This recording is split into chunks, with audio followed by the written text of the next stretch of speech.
আজ ভোরে এমন এক ঘটনার সাক্ষী হলো বিশ্ব, যা ইতিহাসে একটি গুরুত্বপূর্ণ মোড় হয়ে থাকবে। ইরান তাদের আধুনিক খাইবার ব্যালিস্টিক মিসাইল ব্যবহার করে সরাসরি হামলা চালিয়েছে ইসরায়েলের একটি গোপন বায়োলজিক্যাল অস্ত্র তৈরির কারখানায়। এই হামলার পর শুধু ইসরায়েল নয়, পুরো মধ্যপ্রাচ্য জুড়ে ছড়িয়ে পড়েছে উত্তেজনা। ইরানের সামরিক সূত্র জানিয়েছে এই কারখানাটি বহুদিন ধরে গোপনে পরিচালিত হচ্ছিল। এখানে প্রাণঘাতী ভাইরাস ও বায়োলজিক্যাল অস্ত্র তৈরির প্রক্রিয়া চলছিল বলে দাবি করেছে ইরান। তারা বলছে এই ধরনের কারখানা শুধু মানবতার জন্য হুমকি নয়, বরং এটি আন্তর্জাতিক আইনের সম্পূর্ণ লঙ্ঘন। এই হামলার ব্যবহৃত হয় ইরানের গর্ব খাইবার শিকান ব্যালিস্টিক মিসাইল, যার পাল্লা পায় 1450 কিলোমিটার এবং গতি পায় ম্যাক 12, বা এটি শব্দের থেকে 12 গুণ গতিতে চলতে পারে। এই মিসাইলটি এতটাই গতিশীল এবং নির্ভুল যে ইসরায়েলের প্রতিরক্ষা ব্যবস্থা আয়রন ডোম এটিকে ঠেকাতে পারেনি। কয়েকটি মিসাইল সরাসরি আঘাত হানে ওই গোপন কারখানায় এবং বিস্ফোরণে পুরো স্থাপনাটি ধ্বংস হয়ে যায়। ওই কারখানাটি ছিল ইসরায়েলের নেবেক মরুভূমির একটি গোপন এলাকায়, যেখানে কোনো বিদেশি সাংবাদিক কিংবা সংস্থা প্রবেশ করতে পারত না।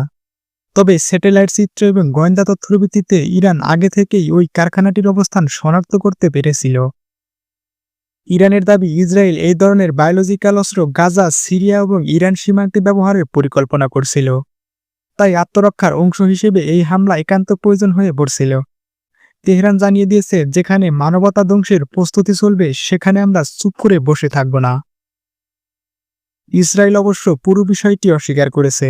তারা বলছে এটি বিজ্ঞান গবেষণাগার ছিল মাত্র। ইরান এখানে বেআইনিভাবে হামলা চালিয়েছে।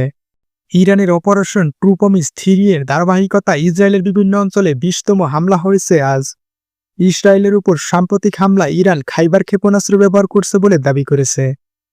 কিছুক্ষণ আগে ইরানের বিপ্লবী গার্ডের জারি করা এক বিবৃতিতে ইসরায়েলের সঙ্গে সাম্প্রতিক সংঘর্ষে প্রথমবারের মতো খাইবার ক্ষেপণাস্ত্র ব্যবহারের কথা জানানো হয়েছে।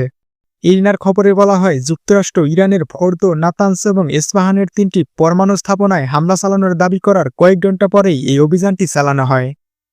ইরানের ইসলামিক রেভলিউশনারি গার্ড বাহিনীর জনসংযোগ বিভাগ এক বিবৃতিতে জানায়, এই প্রতিশোধমূলক অপারেশনের এই ধাপে খাইবার সেকান ক্ষেপণাস্ত্রের প্রথম ব্যবহার করা হয়েছে, যা সফলভাবে লক্ষ্যবস্তুতে আঘাত এনেছে। তেল আবিবের সুনির্দিষ্ট পয়েন্টগুলোকে কেন্দ্র করে ইরানি ক্ষেপণাস্ত্রগুলোর হামলা চালানো হয়েছে। ইরানের সশস্ত্র বাহিনী আগে থেকেই সতর্ক করেছিল, ইসরায়েলের অধিকৃত অঞ্চলগুলিতে কোনো নিরাপদ স্থান থাকবে না। সোমবার সকালে ইসরায়েলি মিডিয়া জানিয়েছে, ইরানি ক্ষেপণাস্ত্রগুলো তেল আবিব, হাইফা সহ বিভিন্ন এলাকায় আঘাত এনেছে। ইরানের আজকের ক্ষেপণাস্ত্র হামলায় তেল আবিব এবং হাইফার বিভিন্ন স্থাপনায় আগুন ধরে যায় এবং ব্যাপক পরিমাণে ক্ষয়ক্ষতি হয়েছে।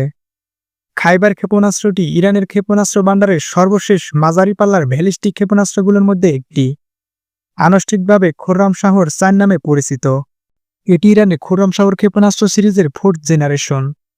2400 কিলোমিটার পাল্লার খাইবার ক্ষেপণাস্ত্র 1500 কেজি ওজনের ওয়ারহেড বহনে সক্ষম, যা ইরানের মাঝারি পাল্লার ক্ষেপণাস্ত্রগুলির মধ্যে সবচেয়ে ভারী ওয়ারহেডগুলোর একটি।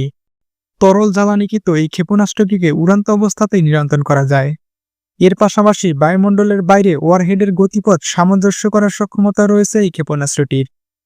ইরানে নির্মিত এর আগের ক্ষেপণাস্ত্রগুলোর তুলনায় অনেকটাই নির্ভুলভাবে লক্ষ্যে আঘাত হানতে সক্ষম এটি। প্রথমবারই এই ক্ষেপণাস্ত্র ইসরায়েলে ব্যবহার করার মাধ্যমে ইরান তার শক্তির জানান দিয়েছে। ইসরায়েলি আয়রন ডোম এই ক্ষেপণাস্ত্রটি ঠেকাতে সম্পূর্ণ ব্যর্থ হয়েছে। এমনকি ইরান যখন ইসরায়েলে ক্ষেপণাস্ত্র ছুড়ে তখন ইসরায়েলের বিভিন্ন ধরনের সাইরেন বেজে ওঠে, কিন্তু ইরান যখন এই ক্ষেপণাস্ত্রটি ছড়ে তখন ইসরায়েলে কোনো প্রকার সাইরেনের শব্দ শোনা যায়নি। তার মানে ইরানের এই ক্ষেপণাস্ত্রটি ইসরায়েলের রাডারও এটা ধরতে পারেনি।